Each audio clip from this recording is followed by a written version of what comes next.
Welcome to my channel. Today we're going to talk about emergency fund, what it is, what it isn't, and what it's for. The first question I want to address is how important is the emergency fund? And in my opinion, it's pretty important. Uh, you're going to have unforeseen expenses pop up your whole life. This is just part of life. It's going to happen multiple times in your lifetime. And the better you're prepared for these, the better you can handle these financially. Um, So we can't really answer that question without giving you the reasons, or at least some of the reasons for having one. Unforeseen expenses, your car might break, you might need a new refrigerator, you might have a loss of income, uh, you don't want to sell other assets, especially at a loss to pay for an emergency. You bought those assets maybe to retire, or maybe you're investing so you can get enough money for a house, which would be counterproductive if you have to sell those assets. Also, you can avoid credit cards, predatory loans, which are among the worst, high interest, and they're more than happy to roll that over with you, carry the interest, and it can take you a long time paid off, and the interest is just phenomenally high. So you want to avoid that at all costs. Also don't want to put on a credit card. I personally don't like credit cards, but you don't want to put an emergency on a credit card that's borrowing tomorrow's money for today. Um, Also stress and peace of mind. There's a lot of peace of mind knowing that you're going to be okay. If you're in a place where jobs plentiful and yours isn't that great, and it's really that terrible at work, you can quit and find another job. Although I do recommend finding another job first. Um, Now, what the emergency fund is not for, it's not for going out to eat. It's not for clothes, accessories. It's not extra money. It's not for the things that you want. It's for emergencies only. Okay, so that's pretty much cut and dry. You have to have a certain amount of discipline for that. Um, so then the experts say you need 3 to 6 months for emergencies. Um, I'm sorry, of expenses for your emergency fund. So when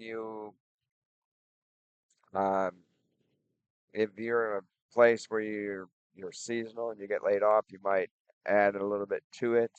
Um, but that is just to help an emergency. Emergency can be a lot more devastating when you're on a layoff.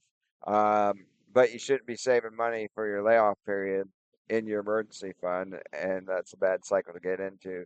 Save your money, you have your emergency fund, get laid off, cycle through that, get hired back for the season, save your money.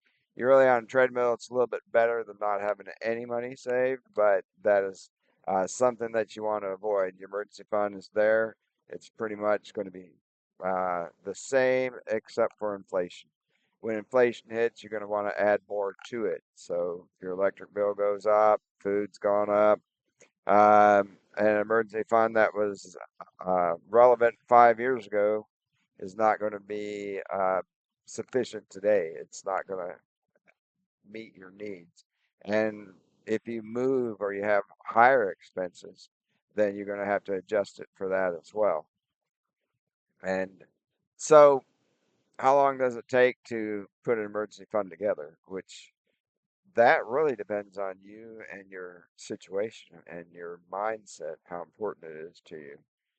For example, if you make 200 or make $20,000, you make $2,000 a year and make $2,000 a month, and you can save 500 of it, so your expenses are $1,500.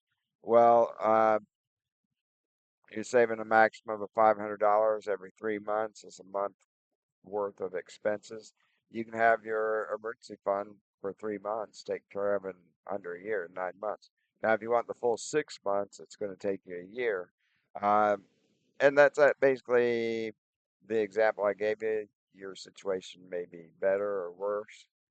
So it could take you more or less time to do that. And if you can only save 10%, it's going to take you quite a long time, but 10% is better than nothing. don't let the difficulty slow you down. The best time to do it, if you haven't already got one, is today. Of course, yesterday was better. And the earlier you can get this, take this out of the way, the earlier you can move forward with other investments, which we should cover in another video. So once you start your emergency fund, um, you want to know where to keep it. And that really depends again on you. If you can keep some of it at your home, which would help protect if something happened, you can't get in to the bank or your debit cards don't work. But if you have a problem with discipline, you're going to spend it. Don't keep it at home. It's just a working day away, and a lot of banks are open on Saturday. Um, or you might have roommates or a housemate that is dishonest and you're worried about your money disappearing. You might only hide your money in so many places. Don't don't hide it under your mattress. They'll check it first. But you can put it in a high yield savings account, CDs, money market funds. You don't want any investments more much more riskier than that. But these typically won't keep up with inflation. So it's not ideal, but it's better to get a little bit of your money to help take the bite out of inflation, your buying power. A good example is before the pandemic, um, any money that you had saved in cash, buying power is worth about half as much. And that's quite a hit on your buying power, right? So basically, you're saving the money and the buying power just continuously goes down. This way it has been for decades upon decades. Actually, has been that way on the average since the Federal Reserve was created. Now there are some ways that you can uh, speed up getting an emergency fund. One is get a roommate. There's pros and cons to that. Stop all this unnecessary spending. If you don't need it, don't buy it. This may be a little painful if you're used to just spending everything that you get. It is difficult to cut that out. Um, you've got to get rid of your excuses, basically. And I've talked to a lot of people about saving money, and I've heard a lot of excuses. Oh, I deserve that. I worked hard all week, worked hard all month. This is the only thing I get to do. Find something else to do. I hike.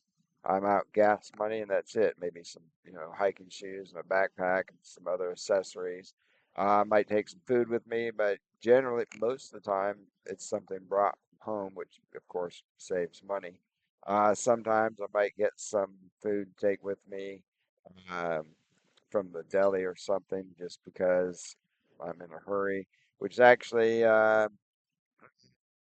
it's fine. It's not ideal. Um, you can buy things in bulk. Now there is a little bit of upfront fee, but for example, if you're buying ground chuck, and let's say that it's going for $8 a pound, but it goes on sale for $4 a pound. It doesn't happen all the time. You could buy, 3 or 4 times the amount, as much as you can afford. If you have a freezer, you got to freeze it. Freeze that. Now the expense up front is a little higher, but over the course of eating that ground chuck, you're going to save money, which of course goes right into your emergency fund. You can get a side gig or another job. Now there's a warning to that. If you have lifestyle creep and you can't help yourself, you got to spend that extra money. You get used to spending that money, then it becomes a trap, and then you're kind of addicted to that money, even though you're not spending it for your emergency fund or savings, which was the very reason you took the second job anyway. Hopefully you didn't take the second job just to get by. And sadly enough, there's a lot of people doing a second job just to get by, and that makes financially life a lot rougher. Um, yeah, basically, you want to get rid of your excuses. So leads up to another question: should I invest while I'm saving my emergency fund? And that's really a tough question. If you're pretty secure, If you got low, bills, if you're a kid, well, I shouldn't say a kid.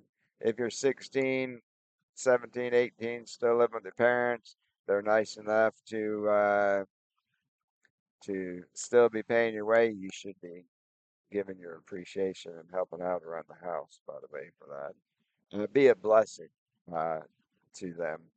You may not understand it, but raising you is quite the expense. Okay. So, but if you're in that position, you should be saving a lot more than 25% of your paycheck for your emergency fund. Even though you don't have much emergency, save it anyway. Start investing. Um, but if you don't have anything, and it's going to be a struggle to get emergency fund, absolutely don't do that. Don't uh, don't invest. Get your emergency fund taken care of so that you don't invest and have to spend that money for something else. So that's about it for today. I hope that helped you. Make sure you comment below if any of this struck with you, and like and subscribe. Share the video. Thanks for stopping by.